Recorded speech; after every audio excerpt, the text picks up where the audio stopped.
Hi there, I'm Mistal Godlewski, an American girl who called the cornfields of Illinois home until over 10 years ago when I started navigating the chaos of life overseas. If you've ever felt that itch for something more, that whisper telling you to break free from the ordinary, you're in the right place. This podcast is your backstage pass to the wild ride of moving abroad. I'm here to pull back the curtain on the real journey, sharing stories that are funny, dramatic, and sometimes downright unbelievable. We'll explore the gritty details, from battling culture shock and navigating tricky visa processes to celebrating those small victories that make it all worth it. So whether you're daydreaming about a new life abroad or already in the thick of it, grab your passport and let's explore what it really means to live life beyond borders. Welcome to Abroadly Speaking.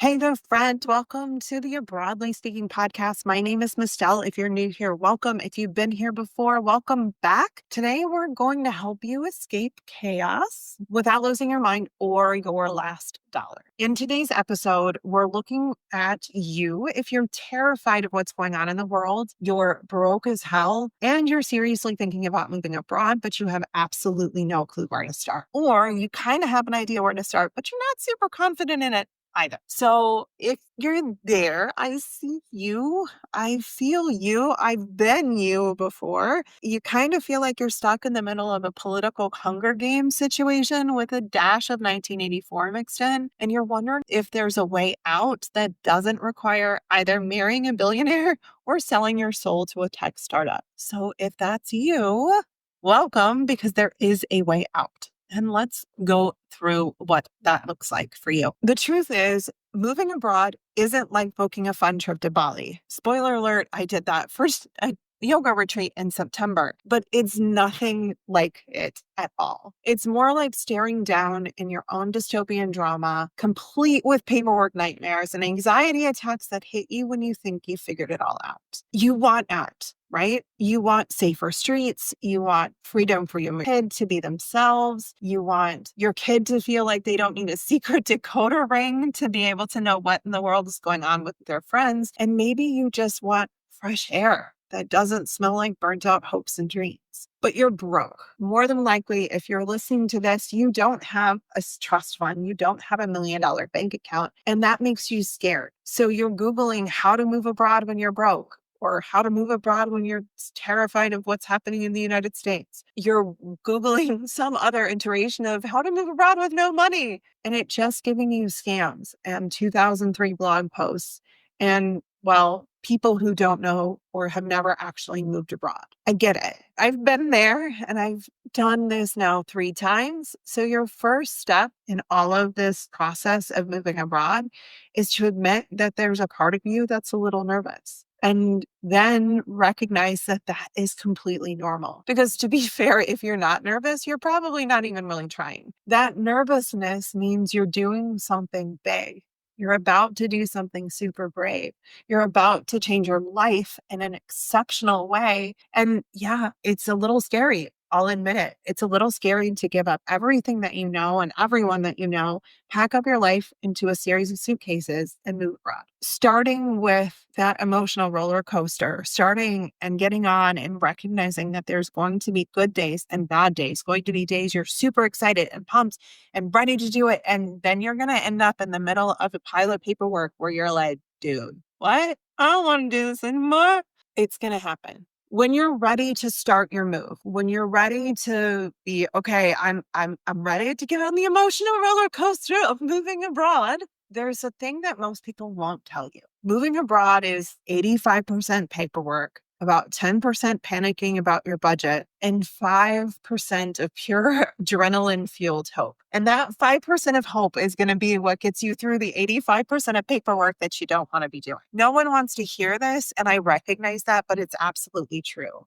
You fill out visa forms that feel like you need some secret code. You'll budget with a calculator that's probably on the fritz, or you're just going, I don't care if it's a 12 or a 22. Just let me do this. And then you'll have moments where you cry into your third cup of coffee at 3 a.m. because you're like, I got to get this done. I got to get this done. I got to get this done. But there are things that you can control out of all of this. First is your mindset. I did a whole podcast earlier this month or earlier this series about mindset, specifically about getting into the right frame of mind to make your move. It's really important as you're making your move that you're able to maintain some level of sanity, because as scary as it is, it's really, really important to stay sane. It's really important to have a place where you can go in your brain and your life, a person you can go to and be like, I just need somebody to tell me that this is going to work out okay. Please and thank you, because it's going to have some hard days as you go along. You need to control too the amount of information you're taking in. I know it's easy to end up in a Google rabbit hole or Reddit threads or some Pinterest board that tells you, oh, you can do these 47 things. And trust me, I contribute to a lot of that kind of stuff because I think it's important. And also, you need to stop on the first page of Google and not go to 47 pages in hoping to find some answer. It's really important. More than likely, to be fair, my blog post is probably on page 47, but it's important for you to feel like you're in control. And the longer you spend spinning your wheels, the more out of control you feel. So that brings us to taking tiny, doable, actionable, possible steps. Instead of trying to take all of the steps all at once, taking minuscule steps, even if it's just, I don't know, looking up what country you want to move to tomorrow, like doing research about one specific country, that helps to take the edge off the chaos. Giant leaps tend to lead towards you falling off a cliff, right? And landing flat on your face. Whereas if you were able to take tinier steps and get things done, bite-sized pieces, I hate this analogy, but you can't eat the elephant all in one bite. Taking smaller steps can really help you feel like you're in control of the situation and really, really, really get you out of a spiral of, oh my God, I just want to get out of here. So let's get practical. Where do you even start when you want to make the move abroad? Well, first step is always to figure out your why. This is the foundation that you're going to need to land on every single time that something comes up and you feel like giving up. If you know your why, you want to move, you understand what it's for, what's the purpose of this move, and that it's strong enough, right? If your why to move is because, oh, it looks cool, then that's going to kind of fall apart at some point. But if your actual why is something like the safety of your kids or the possibility for healthcare that doesn't require a GoFundMe page, or you feel like you're stuck in political limbo, or it's somewhere where your family is unsafe, or the laws that are changing around you make you feel unsafe. Whatever that is, that why is going to fuel you when you feel inevitably that you want to quit. Because there will come a time when you're like, dude, I cannot do this anymore. Like, this is too hard. I want to give up. I can't do this. Your why is what you'll come back to. So I invite you actionably, tiny steps, right? Once you kind of think about what your why is, why do you want to move? Write it on a piece of paper and stick it to your refrigerator, stick it to your monitor screen, stick it to your laptop, stick it to your coffee machine, whatever it is. Write it down and put it in a place to remind yourself that when it gets hard, you can go back to it and say, hi, that's why I wanted to move. That's right. I can do hard things, right? That why will give you the opportunity to do hard things. Your next step for when you're actually ready to make your move abroad is really to pick a country that will neither eat your budget alive, nor ask for your firstborn, nor feel like you can't do it, right? So this includes, for example, looking at, can I apply for a visa there? Are there any visas that I'm eligible for? Am I legally allowed to even move to that country? There are countries in the world where, for example, Americans are not allowed to live. Take Cuba, for example. We're not allowed to live there for whatever purpose. I don't know if that's still true, but it was for a while. Right now, Russia is another country where they are not accepting Americans. So we want to be aware of that. You want to be able to choose a place where you're allowed, where you have a visa option, where your budget can afford it. Those sorts of things are all elements of your country list. And once you can look at that and say, okay, cool, these are places I can live. This narrows down to places that I can afford to live. Then these are the places that I actually want to live. It's taking the basics of this is why I want to move and combining it with this is where I want to move to. Because if you're looking at, for example, if you're saying, I want to move to England because they're English speaking and you can't get a job there, is that really viable option for you? So there's a couple of intersections in here that will enable you to make the right move and the right decision for right now for your family and for yourself. The next step is learning the basics of visas without having to actually go to law school first. So there are tons of visa types that you can get, and they all are different things and they all give you different options. So for example, there's the digital nomad visa, there's a job seeker visa, there's a skilled worker visa, there's a student visa, there's a family reunification visa. So many visa types, and they all mean something different. They all have different rules that you need. They all have different processes that you need. They all have different documents that you need to get approved from. You can have so many different ideas of what those different visas are, and it can feel overwhelming, but start researching which is the right visa option for you. You will eventually end up in a chicken egg scenario, especially if you're looking for a job abroad, whereby you both need a visa to apply for a job and you need a job to apply for a visa. That will inevitably probably happen at some point in your process. And when you get there, go back to your why as you start to figure out how to handle that. I do have a free guide to help you with that specifically. I have a free cover letter template that addresses the chicken egg scenario of your visa situation with a job that I'll link in the show notes that can be helpful for you. But that's something else that you just want to consider, is that there will be times where you're going to be stuck between a rock and a hard place. You'll have the chicken egg situation where like you need an address to get a bank account and a bank account to get an address. There's going to be those things that inevitably happen, and you need to know how to work around those. And your why will help you work through those as you go. Step 4 is all about budgeting like a boss. Essentially, that means budgeting like you're not completely clueless about what the hell a budget is and what you need to budget for. Of course, there's flights and deposits and emergency funds. But you also have to think about things like shipping your stuff. How much am I shipping? Where am I shipping it to? Where am I shipping it from? Thinking about visa application fees, thinking about legalization of documents. Those are all things that you want to consider.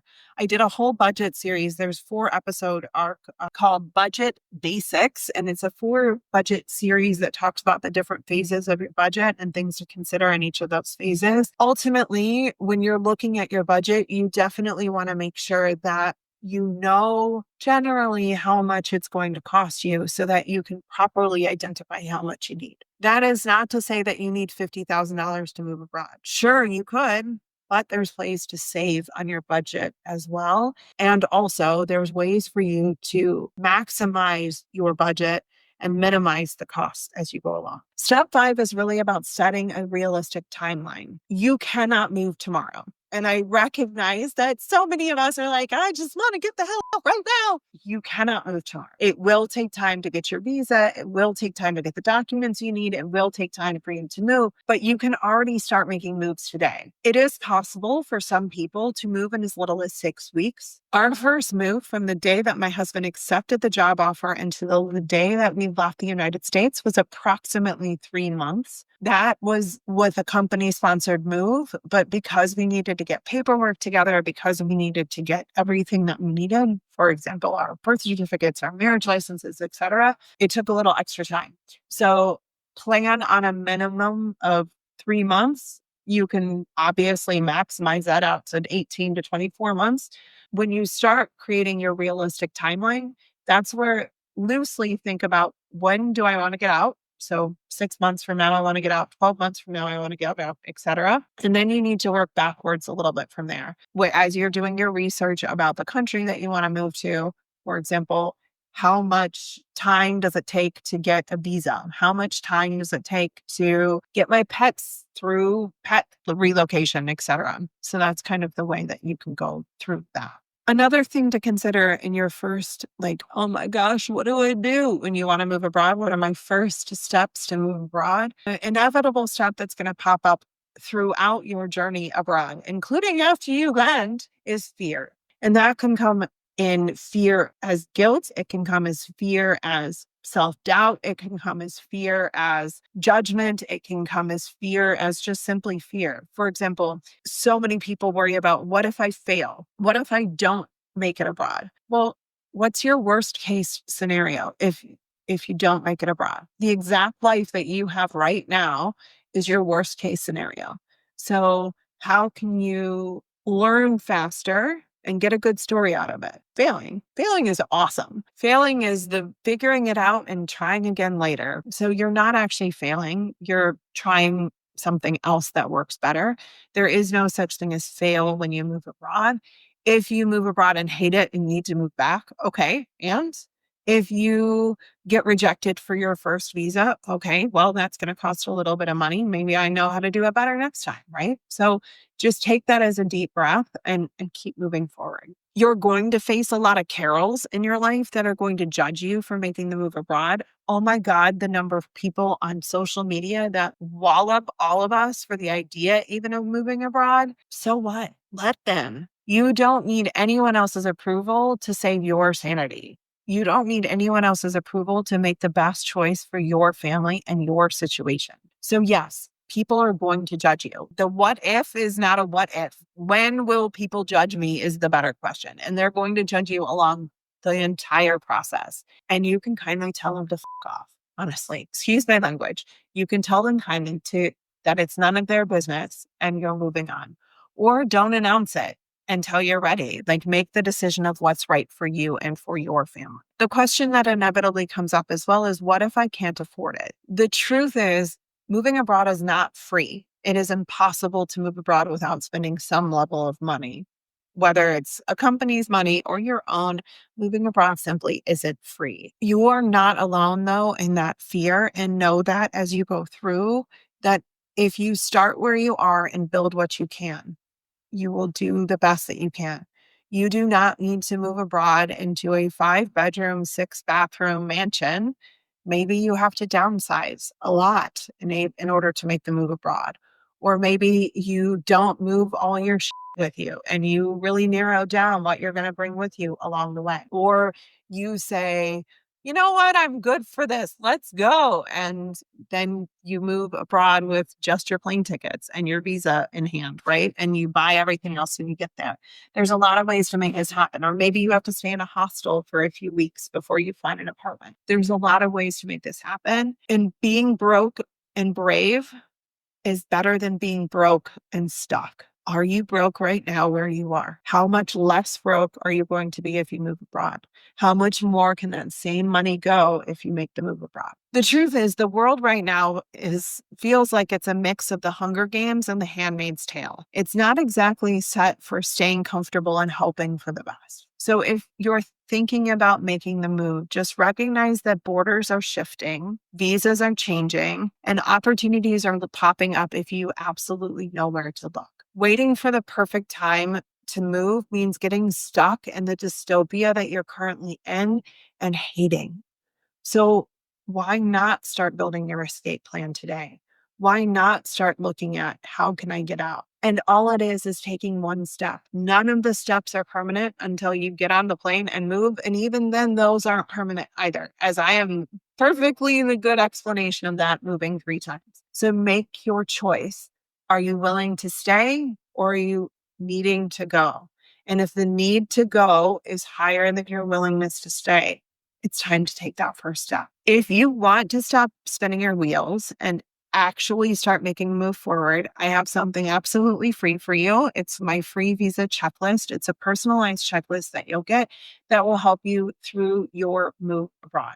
So from step-by-step instructions of exactly how to get where you need to be, we will get you there easily to help you through the process. It gives you the step-by-step guidance you need, what documents to start considering, what things to start doing today, so that when you're actually ready to get out, you can. The link's in the show notes. It's on my website so that you'll have it easily accessible, as it were. And if there's anything that you need, look there. All right, that's it for today's episode. Just remember that although it's terrifying and hard and everything else that's going to come up, it's 100% worth it to move abroad. You are absolutely not alone. You're welcome in this community. We call this the in-between community. You're welcome in all of everything with all my people on Instagram, everything else. You're definitely not crazy. And this is the beginning of your new story. It's time to write a story that's worth reading. If you want me to cover budgeting, paperwork, or how to actually book that ticket, let me know.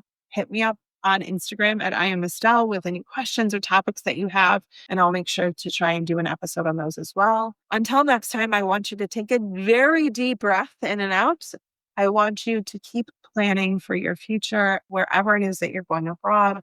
Keep fighting for your freedom, even if it means doing it one small step at a time. Thanks for tuning in to Broadly Speaking. If today's episode got you dreaming a little bigger or thinking a little braver, go ahead and hit subscribe, leave a review, or share it with someone who's ready for their own adventure. And hey, don't be a stranger. Come hang out with me over on Instagram at I am Estelle for the real, unfiltered life abroad. Keep that passport handy, and remember, life's too short to stay in one place.